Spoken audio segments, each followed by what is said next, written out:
आप सभी का हमारे YouTube channel biology with Charu sir में स्वागत है।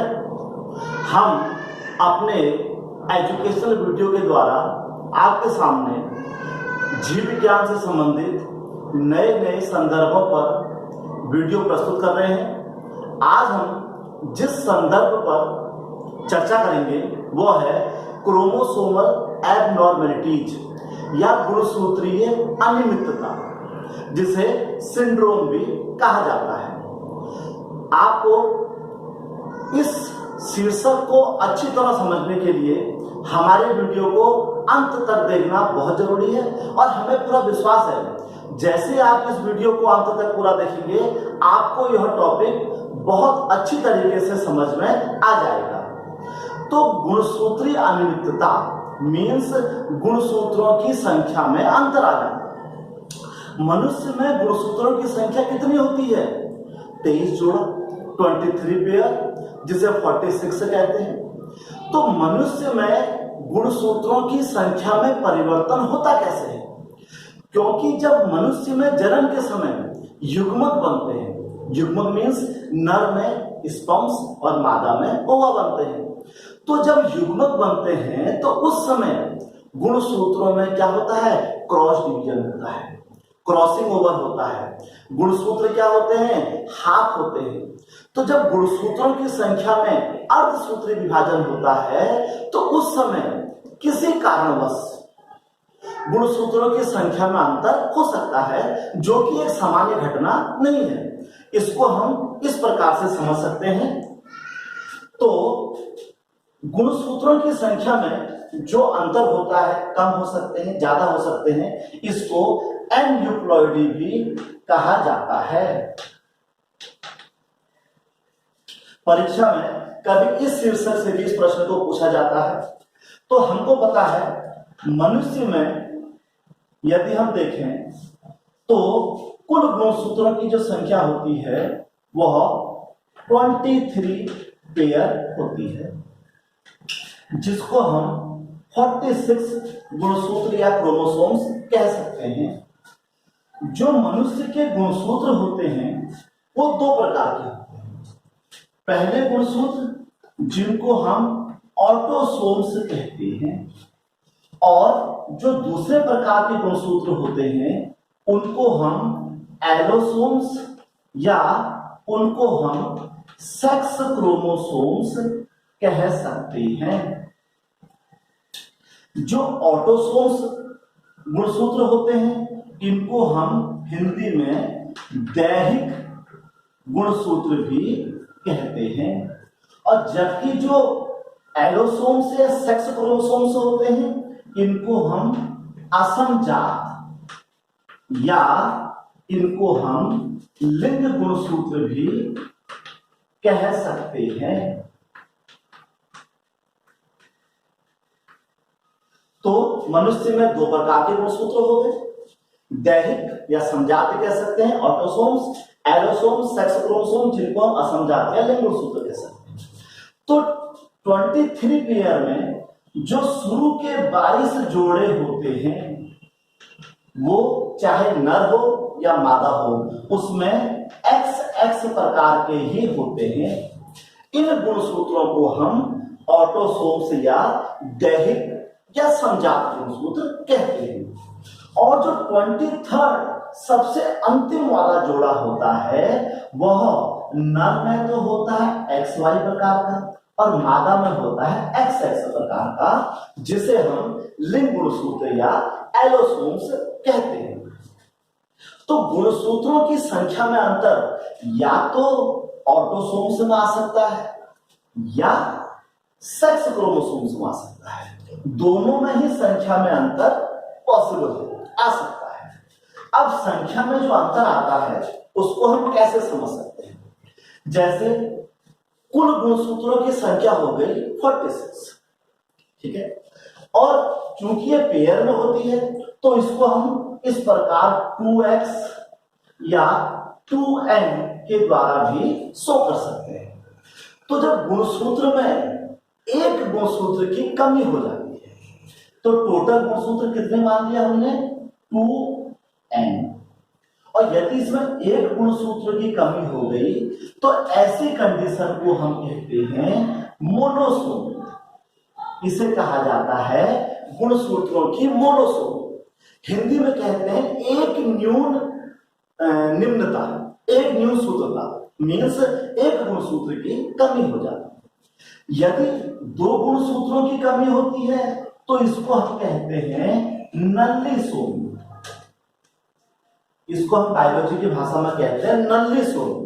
नल्लिसोमी मीन्स द्विन्यून सूत्रता, मीन्स दो गुणसूत्रों की कमी हो जाती। इसी प्रकार यदि गुणसूत्रों की संख्या बढ़ जाती है, यदि गुणसूत्रों की संख्या बढ़ जाती है तो जैसे एक गुणसूत्र बढ़ गया, एक गुणसूत्र हमारा बढ़ गया, तो ऐसी कंडीशन को हम कहते हैं ट्राइसोमी। ट्राइसोमी का मतलब है एक गुणसूत्र बढ़ जाना। और इसी प्रकार यदि दो गुणसूत्र बढ़ जाते हैं तो इसको हम बायोलॉजी की भाषा में कहते हैं टेट्रासोमी, मीन्स दो गुणसूत्रों का बढ़ जाना। इस प्रकार गुणसूत्रों की संख्या में अंतर या तो गुणसूत्रों की संख्या बढ़ने से आ सकता है या गुणसूत्रों की संख्या घटने से आ सकता है। अब होता क्या है, जब गुणसूत्रों की संख्या सामान्य संख्या से कम या ज्यादा हो जाती है तो शरीर में विशेष प्रकार के लक्षण प्रदर्शित हो जाते हैं जिनको हम सिंड्रोम कहते हैं। तो गुणसूत्रों की संख्या में अंतर ऑटोसोम्स में भी हो सकता है और सेक्स क्रोमोसोम्स में भी हो सकता है। तो अब हम बारी बारी से देखते हैं कि क्या होता है जब ऑटोसोम्स की संख्या में अंतर होता है तो शरीर में कौन से लक्षण निकल के आते हैं, और जब सेक्स क्रोमोसोम्स में होता है तो कौन से लक्षण निकल के आते हैं। तो अब हम इनको बारी बारी से इसका अध्ययन करते हैं। तो अब हम इनको बारी बारी समझते हैं।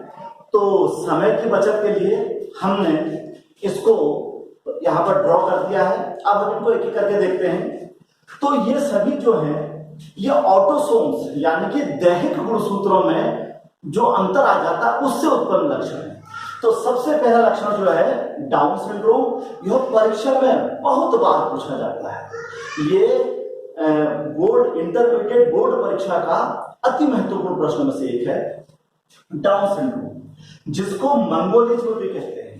और ये जितने भी लक्षण हैं ये सब के सब इनके साइंटिस्ट जिन वैज्ञानिकों ने इसके बारे में बताया उनके नाम से इनके नाम रखे गए हैं। तो लैंगडन डाउन ने डाउन सिंड्रोम के बारे में बताया। इसी प्रकार एडवर्ड सिंड्रोम के बारे में जे एडवर्ड ने बताया। पटाउ सिंड्रोम के बारे में के पटाउ ने बताया। और क्री डू चैट सिंड्रोम के बारे में जे लेग्यूमे ने बताया। तो सबसे पहले हम डाउन सिंड्रोम को समझते हैं। इस सिंड्रोम को मंगोलिक बेवकूफी का रोग या मैंगोलिज्म इडियसी का रोग भी इसे कहते हैं। इस रोग में क्या होता है, जो ऑटोसोम्स होते हैं उसका जो 21वां जोड़ा होता है उसमें एक गुणसूत्र बढ़ जाता है। और जैसा कि हमने पहले बताया जब गुणसूत्र एक बढ़ जाता है तो उसे ट्राइसोमी कहते हैं। तो इन शॉर्ट हम इसे कह सकते हैं डाउन सिंड्रोम 21वें जोड़े की ट्राइसोमी के कारण होता है। तो जो शुरू के 20 जोड़े हैं, मीन्स को देखें, जो शुरू के 20 जोड़े हैं वो तो बिल्कुल कॉमन रहेंगे। इट मीन्स 40 रहेंगे, हर जोड़े में 2 क्रोमोसोम्स रहेंगे। जो 21वां जोड़ा है उसकी हो चुकी है ट्राइसोमी, यानी कि वहां पर हमारे पास आ चुके हैं 3 गुणसूत्र।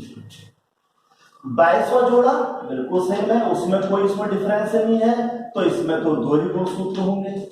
और चूंकि ये ऑटोसोम्स है तो सेक्स क्रोमोसोम्स में यहां पर कोई भी अंतर नहीं होना है, तो वहां तो 2 गुणसूत्र रहने हैं। तो इस प्रकार हम देखते हैं 40, 40, 3, 2, 2 ये टोटल हो जाते हैं हमारे 47, यानी कि एक गुणसूत्र की इसमें क्या हो चुकी है, वृद्धि हो चुकी है।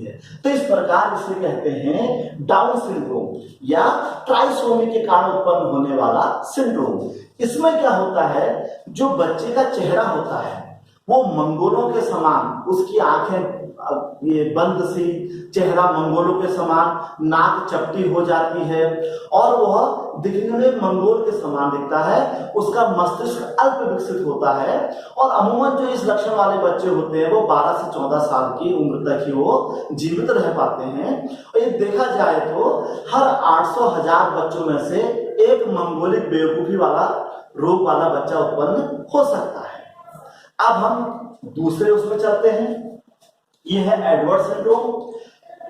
जिस प्रकार डाउन सिंड्रोम 21वें जोड़े की ट्राइसोमी के कारण हुआ था, तो जो एडवर्ड सिंड्रोम होता है वो 18वें जोड़े की ट्राइसोमी के कारण उत्पन्न होता है। सेम यहाँ भी टोटल नंबर ऑफ क्रोमोसोम्स 47 थे, यहाँ भी 47 होंगे।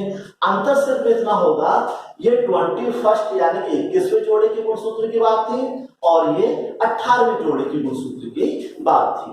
इसमें क्या होता है, इसमें भी जो संतान होती है वह अल्प विकसित होती है, उसका मस्तिष्क जो होता है पूर्णतः विकसित नहीं होता है और इस प्रकार के सिंड्रोम वाले बच्चे जो होते हैं वो अधिक से अधिक 6 महीने तक जीवित रहते हैं और लगभग 2000 बच्चों में एक इस प्रकार का बच्चा उत्पन्न हो जाता है। अब यदि हम पटाऊ सिंड्रोम की बात करें तो पटाऊ सिंड्रोम जिस प्रकार डाउन सिंड्रोम 21वें जोड़ा, एडवर्ड 18वां और जो पटाऊ सिंड्रोम होता है उसमें जो 13वें जोड़े का जो क्रोमोसोम्स होता है उसकी ट्राइसोमी हो जाती है। ट्राइसोमी मींस एक बढ़ जाता है, तो टोटल नंबर ऑफ क्रोमोसोम्स यहाँ भी 47 रहते हैं।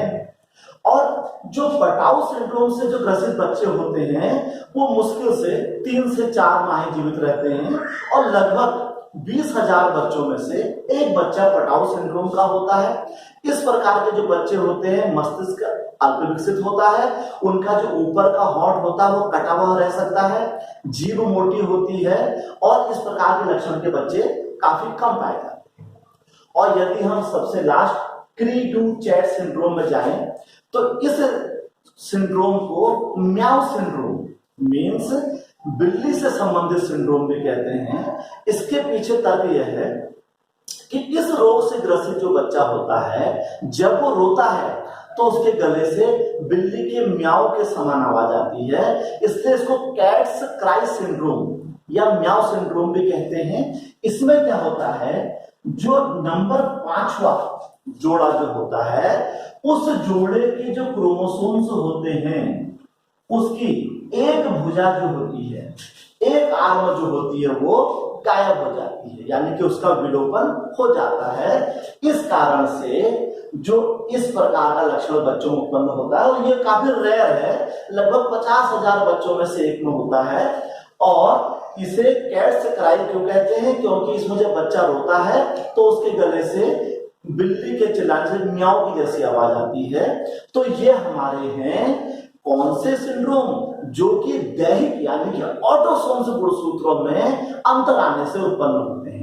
अब हम चलते हैं लैंगिक गुणसूत्रों में अंतर आने से कौन से लक्षण उत्पन्न होते हैं। अब हम चलते हैं लैंगिक गुणसूत्रों में जब अंतर आता है तो उससे कौन से लक्षण उत्पन्न होते हैं। तो अब हम जो लक्षण देखेंगे ये शुरू के 22 जोड़े से संबंधित नहीं होंगे, बल्कि अंतिम जो 23वां जोड़ा होता है उसमें अंतर जब होता है तो उससे कौन से लक्षण उत्पन्न होते हैं उनको देखते हैं। तो सबसे पहले हमारे पास है टर्नर सिंड्रोम। टर्नर सिंड्रोम जो है वह मोनोसोमी, हम पहले आपको बता चुके हैं कि मोनोसोमी माने एक गुणसूत्र कम हो जाना।